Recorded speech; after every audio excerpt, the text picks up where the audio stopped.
Yo, what's up guys? So for today's video is tuturuan ko po kayo kung paano magayos ng electric pan na ayaw na umikot.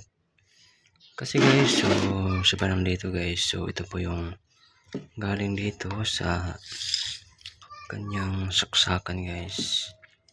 So ngayon guys, so kasi nagka-ball na tong ano niya. So iba-bypass na lang natin to para umikot. So siya guys, so walang sa mga may electric pan po dyan na mga sira na ayaw na umikot. So sana makita nyo itong video to. So actually guys, so dito guys, ito po yung pupunta ng kanyang switch.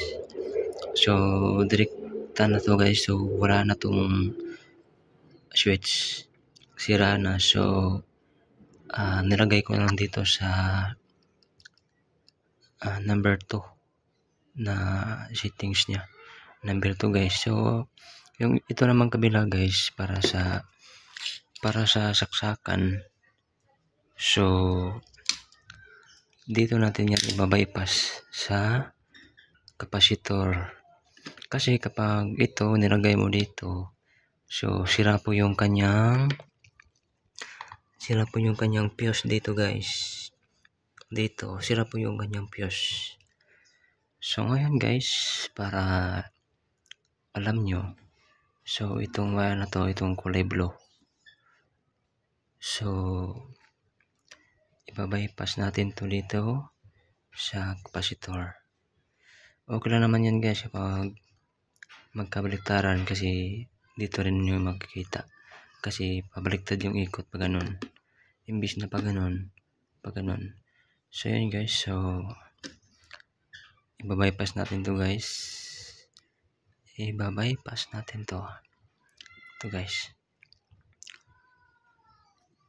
Pasensya na kayo sa camera guys, kasi cellphone lang yung ginagamit ko guys.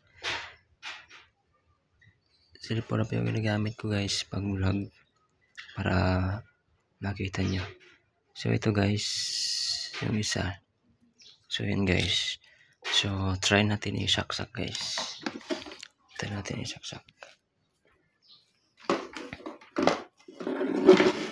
So yan guys.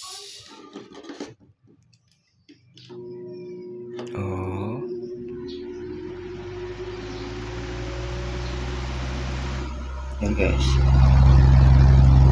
Kita nyo naman doon. Dito.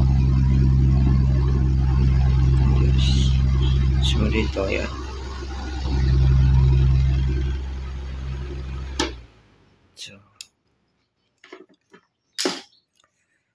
So yan lang guys. So ganyan lang kasimple sa pag repair ng electric pan na ayaw na umikot. Ayan guys. So ayan guys, oh. Diba? So okay na yun guys. Okay na. Umikot na siya guys. Oh, ayan. Okay.